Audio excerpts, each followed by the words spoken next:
Good morning. Welcome to the First Unitarian Church of Pittsburgh. It is August 8th of 2021, and I am Reverend Dr. Kate Walker. I am so glad to be here, officially my first full service as the new minister of this incredible, beautiful community. I am not alone here today. I have the incredible help of someone you've already met, Ellen Gojian, who has just been handling so much of the music over the last many, many months, and we have such deep gratitude. She is going to get a break for the rest of the month, so please add your applause to her wonderful contributions to this community.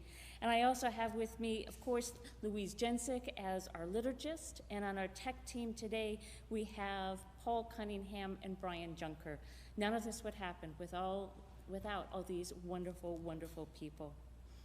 This morning, we're going to be looking at a little bit of a road map, if you will, a journey back into places where we're from and how that influences where we're going. This is our call to worship now, that moment where I invite you to take a deep breath, arrive wherever you are right now in body and space, and accept my gratitude that you chose to be here this morning, that you chose to take some time out of your morning to celebrate together. And I hope that if you are a first-time visitor, just checking us out, checking me out, and you're curious, please go to our website and be connected with us. Get on our email system so we can reach out to you and we can start building community together. As we light our chalice, the symbol of the Unitarian Universalist faith, I hope that this flame kindles within you a sense of connection to your family, your sense of place, your sense of home, maybe a journey that you left long ago, or maybe a place that you are in right now in this moment. May this worship service bring you into a sense of connection with one another and a sense of where you are from. Welcome, welcome to you all.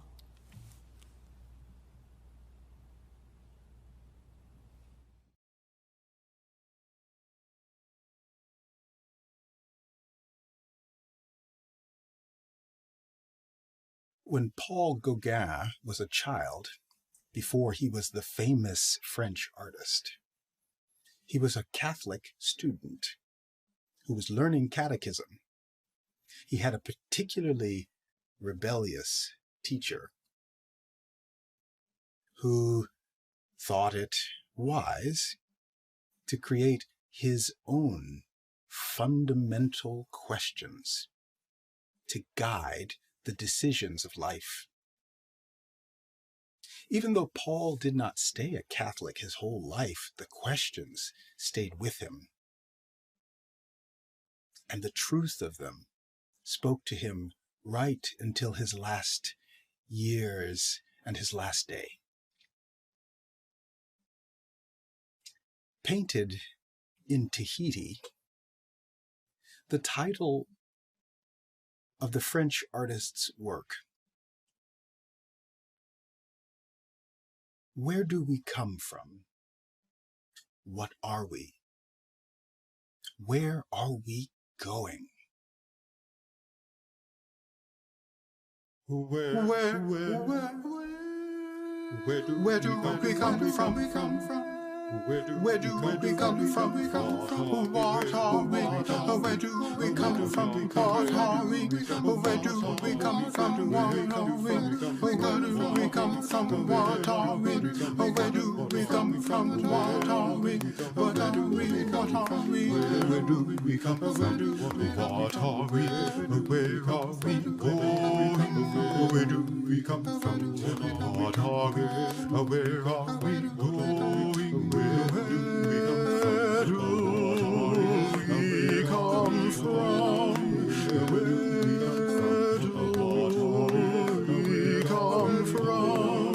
Where do we come from? Where are we going? Where do we come from? Where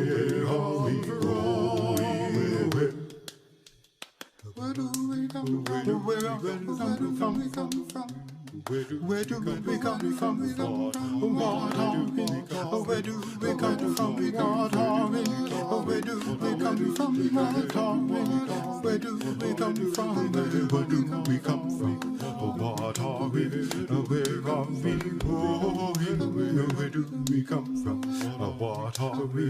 Where are we going? Where do we come from? What are we?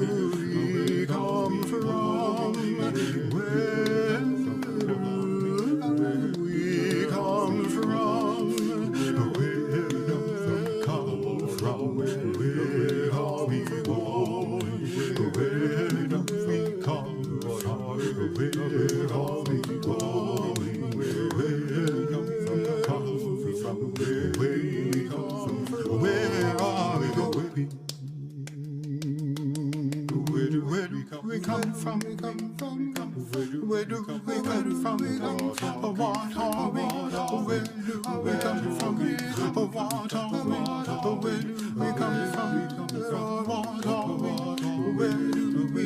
from where we come from. Where do we come from? Where are we going? Where do we come from? Where are we going? Where come from? Where we come from? Where are we going? Where do we come from? Where do we come from? What are we? Where do we come from? What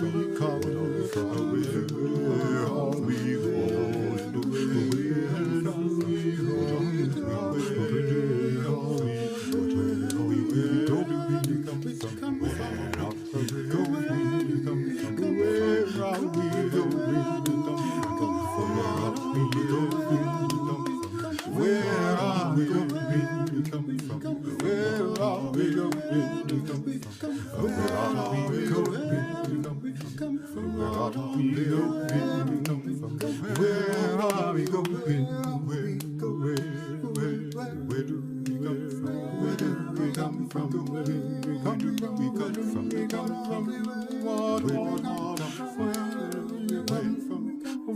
are we? Where are we going?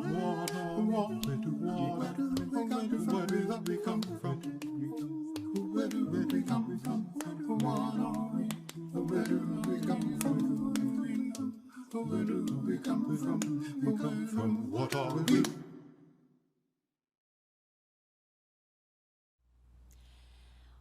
I have such gratitude, as I'm sure you do, to Dr. Glenn Thomas Rideout, one of our most wonderful, talented Unitarian Universalist musicians in our community. And it's such a joy to be able to show his videos and throughout the country whenever we want. His generosity is extraordinary. I have a story for you, and I chose it from Japan to honor all the athletes who have been competing in the Olympics this summer. I hope you've been enjoying the incredible athleticism and competition and joyousness and defeat, of course, that we experience every year with the Summer Olympics, and just want to honor all those athletes and their commitment. So there is a frog from Kyoto in Japan, and this frog had heard about the beautiful city of Osaka and decided they needed to go to Osaka to see how wonderful it is. Began on the long journey that included up a river and up a mountain. It was long, but the frog was motivated. At the same time, there was a frog in Osaka that had heard about the city of Kyoto and how fantastic that city was. That frog wanted to go see Kyoto. So it started off on a long journey along the river and up over a mountain. Well, as it happens, the two frogs met at the top of that mountain. They were so surprised to see one another. The frog from Kyoto said, "I'm off to Osaka. I've heard it was wonderful." The frog from Osaka said, "Well, I'm going to Kyoto. I heard it was fantastic." And the frog from Kyoto said, "Hey, you know, if we were taller, we may be able to see what's coming, save ourselves some trouble. You know, that was a long journey and hard to get here." "Yes," said the frog from Osaka. "Hey, what if we stand on our very tippy toes and then hold each other. Maybe we can see over enough of the horizon to see what's coming. They gave it a try, stood on their very tippy toes, and each faced the city to which they were traveling. The frog from Kyoto said, "Hey, Osaka looks just like where I'm from. Why would I go all that way?" The frog from Osaka, looking at Kyoto, said, "Hey, that looks just like where I'm from. Oh, I'm so glad we took this time. I don't want to bother if it looks just like where I'm from." The two frogs bade farewell, went back to their respective cities, and they lived happily ever after, never knowing that because they were frogs, the eyes were on the back of their head. They were actually looking at the city from where they came from, not where they were going. They were fixated on that image that they loved most. They never knew what was to come, but they were happy. Today, let's think about where we're from, but also let's turn our eyes around and see where we're going. Something to learn about in any household or for any person, or frog for that matter.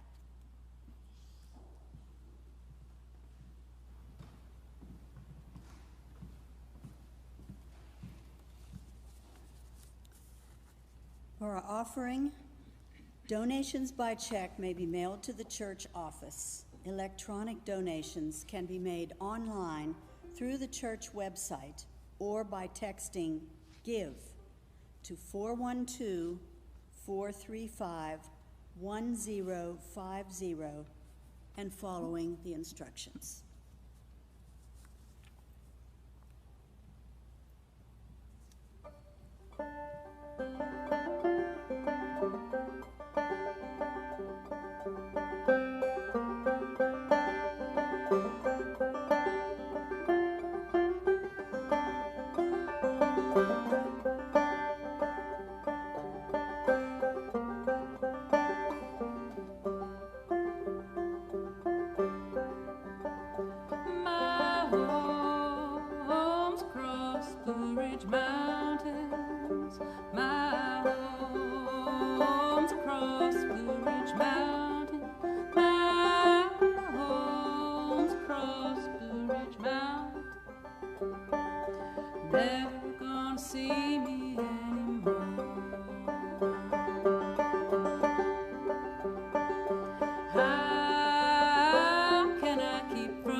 Thank you. You're welcome. I invite you into a heartfelt space as we think about all the joys and the sorrows that lie silent within the sanctuary of our hearts. I invite you to put your hearts and your prayers and your thoughts together for Jen Mann, whose husband Al died on Sunday, July 25th. Her two daughters came to visit, but they have returned home to California and Canada, and I'm sure she would enjoy phone calls and cards. We also offer our prayers and heartfelt thoughts to Melody Platts and her husband, AK. Melody is facing some testing tomorrow so she can discover about surgery with the next few weeks to remove a mass on her left ovary. Please hold them and all of those others who I know have hurts and pains and joys and celebrations. And if you would like to send them to myself or to a member of the pastoral care team, please do so we can stay connected with one another. I invite you now into a time of meditation, a few moments of silence, and some prayer. Take yet another deeper breath.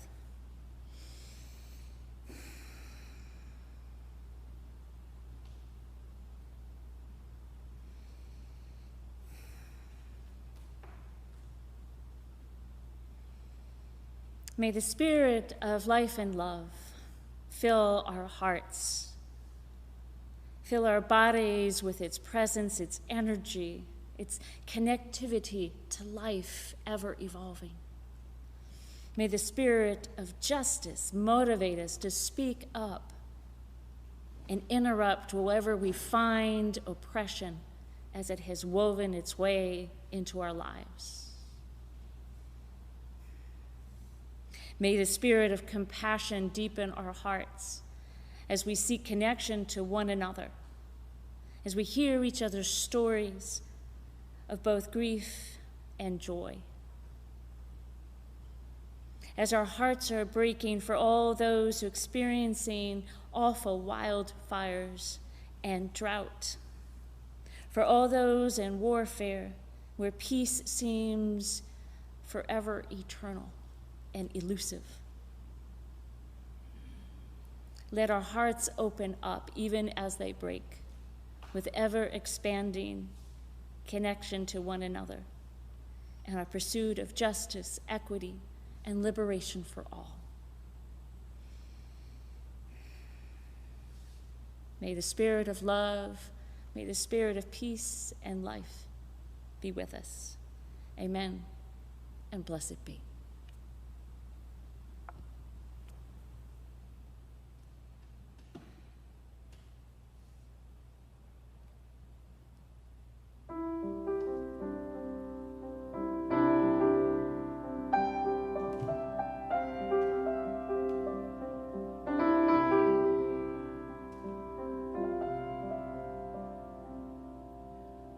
Grace has made a place for you where everything is new.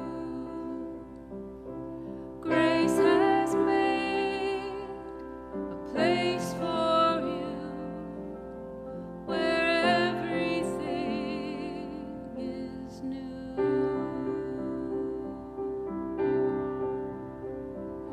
Love has made a place for you where everything is new. Love has made a place for you where everything is new.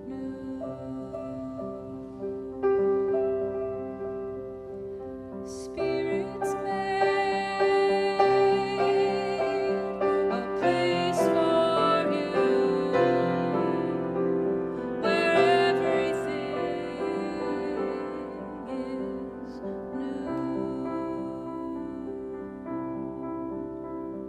Spirits made a place for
Our reading today is called For Leaving a Place Called Home by Reverend Aaron Stockwell.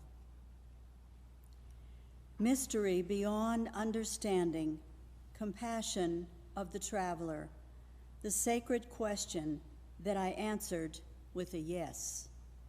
It is time. The last of the boxes are packed, the furniture moved, the picture frames taken down from the wall.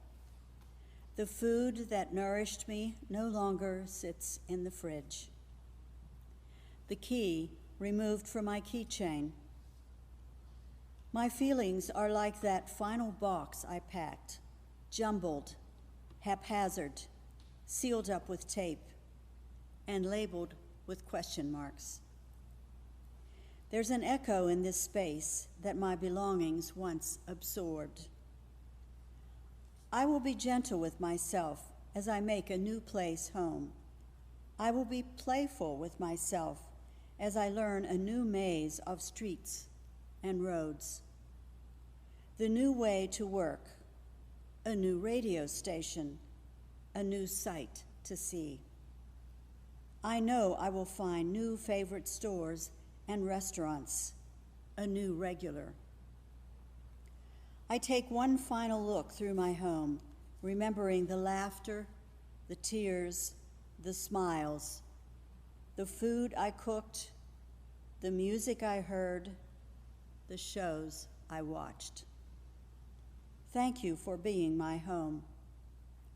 I open the door a final time, turn around and hear that old familiar creak and slam one last time, and I lock the door behind me. This place I called home is now not home anymore.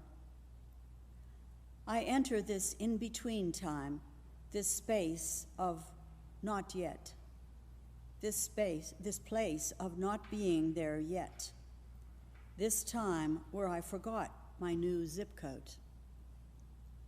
I say these words to thank this space for its warmth and memories. I say these words to remind me to be kind to myself as I make a new space home.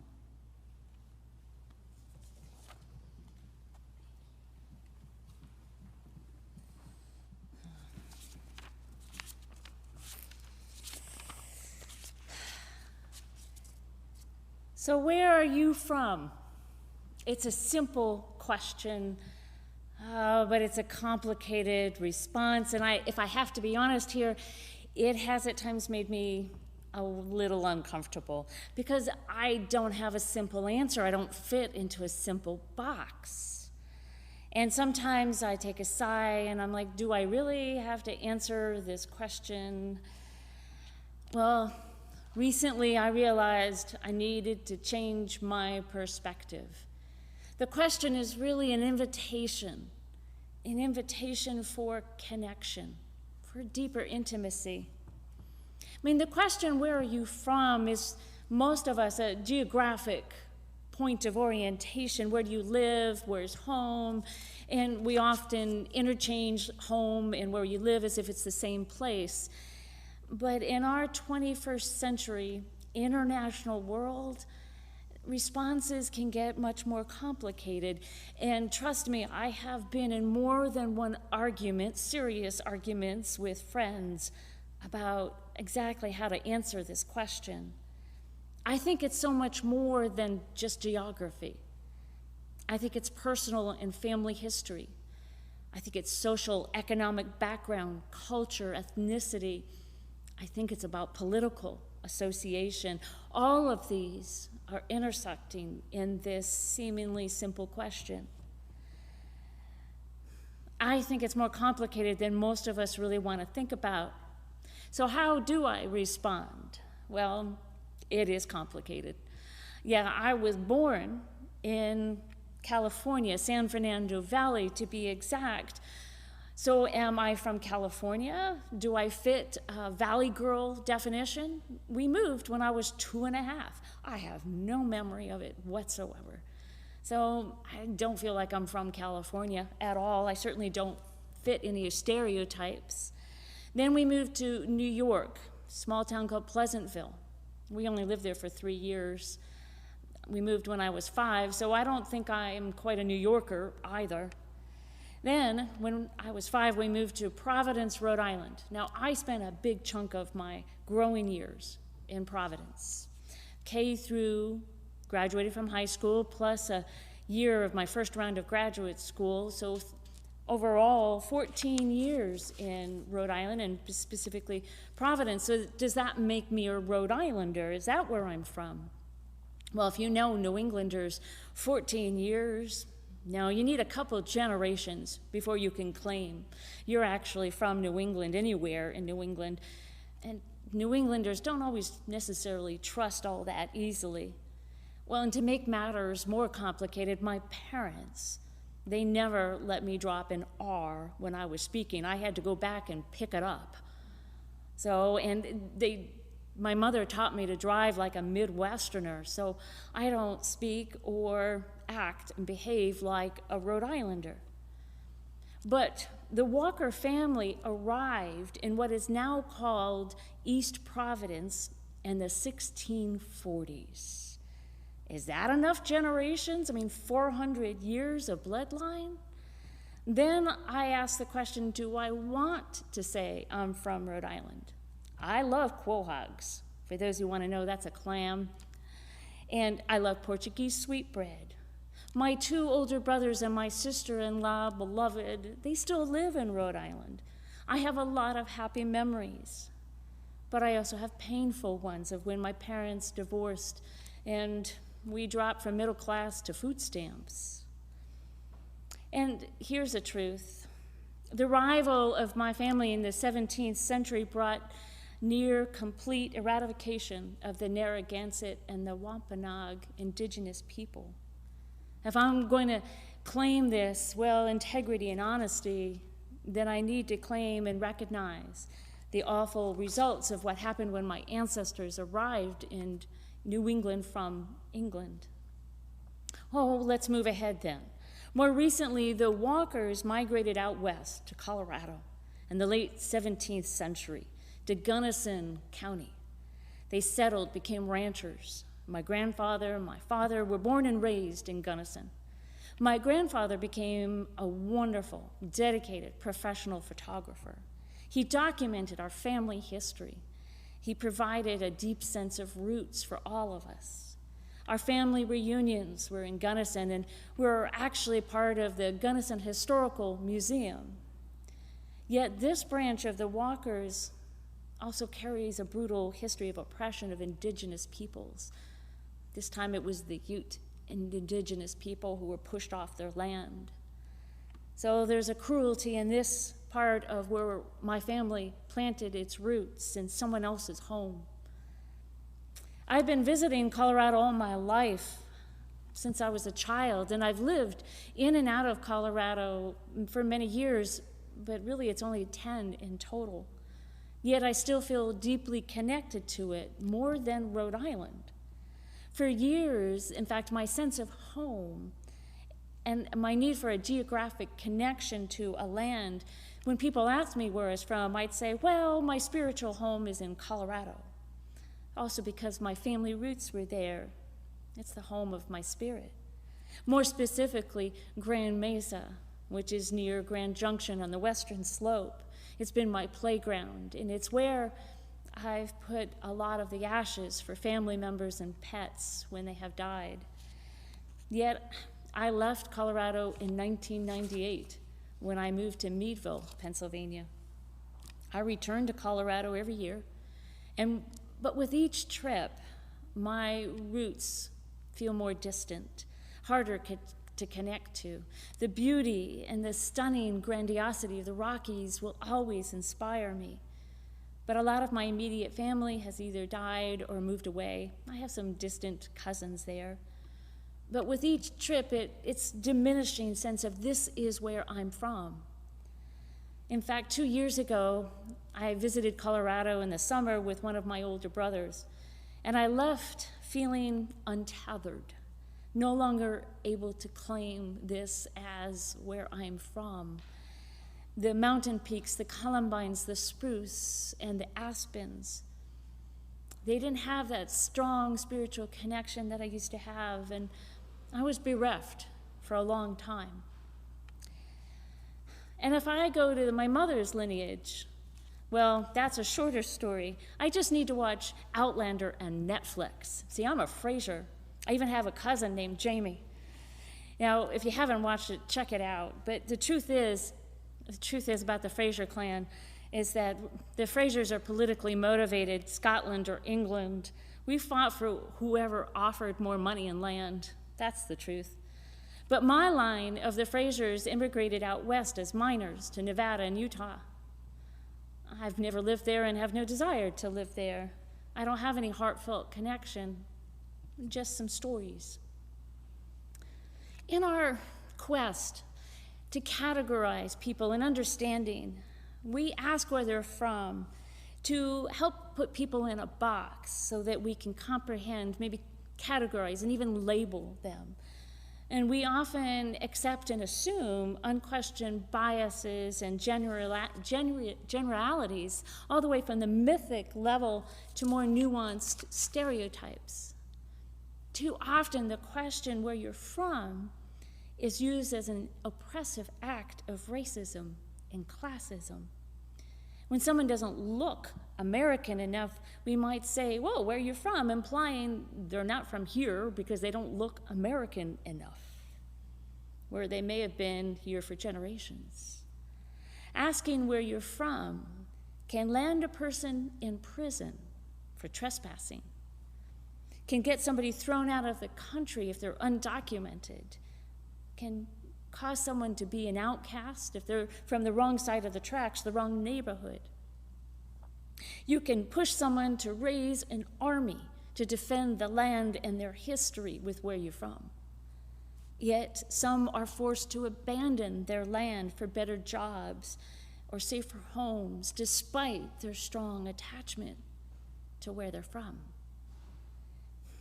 And in this time of increasing interdependent crises of pandemic and climate change and racial reckoning and political splintering, all are bringing disruption, massive unpredictability and change and grief. Where we're from may matter to the point of survival.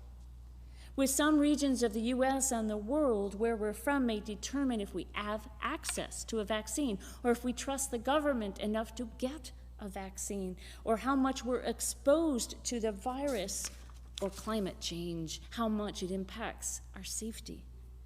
Where we're from can be the source of deep and chronic fear and anxiety, or it may be the source of a profound pride.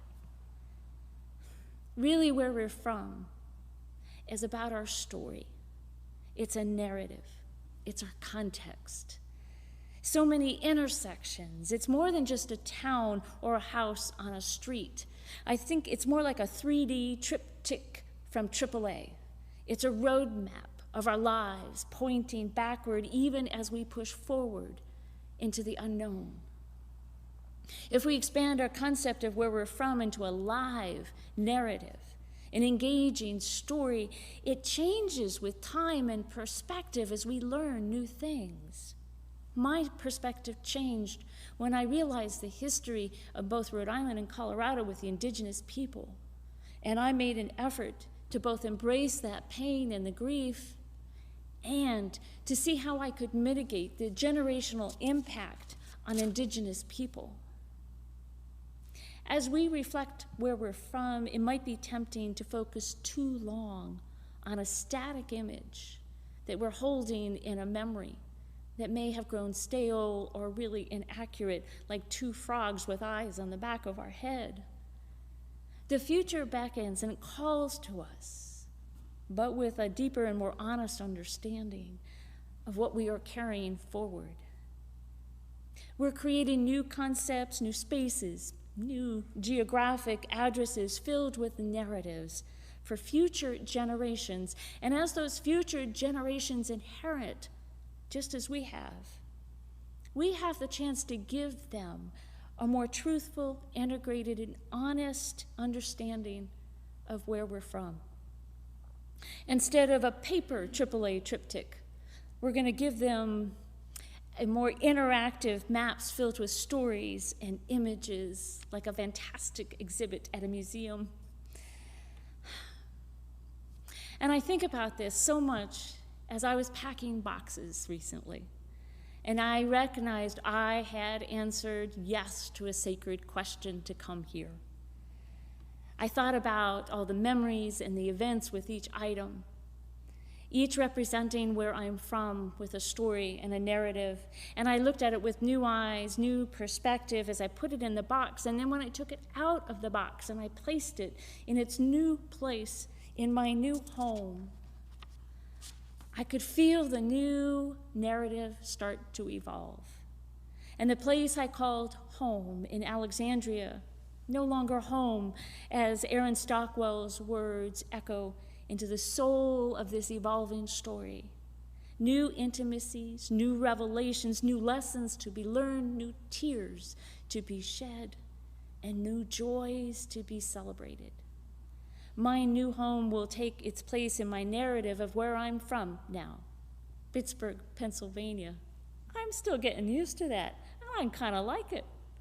But it's by way of California, New York, Providence, Colorado, Meadville, Alexandria, and a few other destinations along the way. The question for me now, where I am from, is an invitation to intimacy, connection, to friendship. It's an invitation into a deeper knowing of the human experience. And this is the last and most important intersection I want to offer.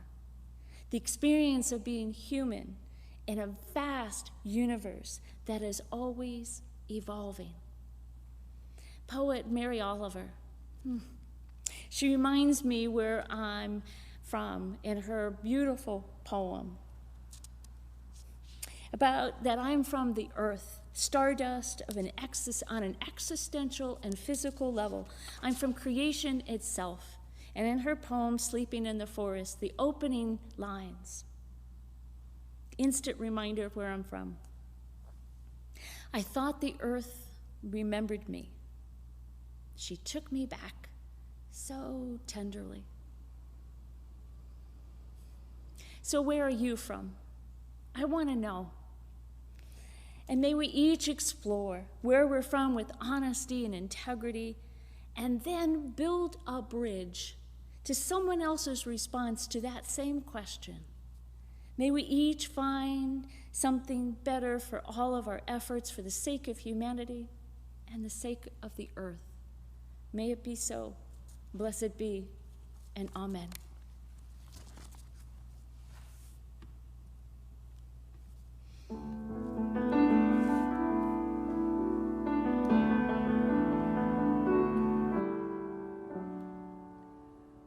When the summer sun is shining over golden land and sea, and the flowers in the hedgerows welcome butterfly and bee, then my open heart is glowing, full of warmth for everyone, and I feel an inner beauty which reflects the summer sun.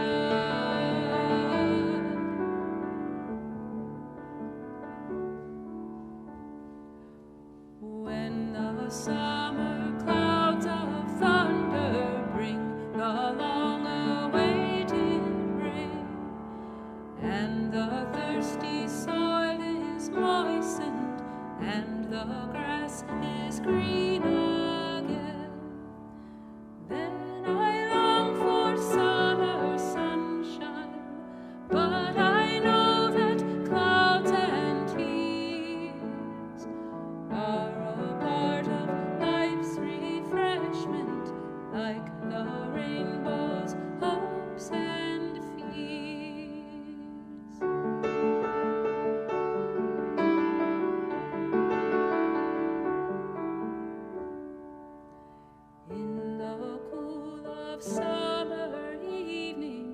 when the dancing insects play, and in garden, street, and meadow linger echoes of the day.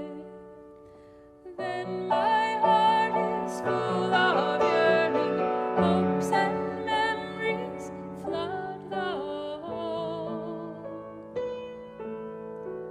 of my being, reaching inwards to the corners of my soul.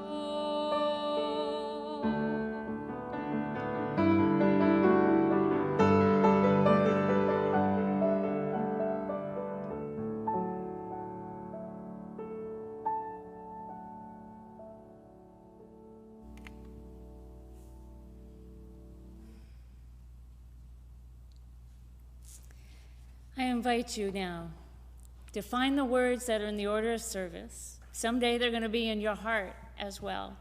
As we say together words that are said by Unitarian Universalist churches all across the country, helping us feel more connected in our interdependent web as Unitarian Universalists. We extinguish this flame, but not the light of truth, the warmth of community, or the fire of commitment. These we carry in our hearts until we are together again. May you go forth, even as you glance backward, asking where you're from, and be ready to make a moment of connection with somebody else as we strengthen our ever-evolving, interdependent web of existence. Go forth and return again with love and compassion. Have a lovely week.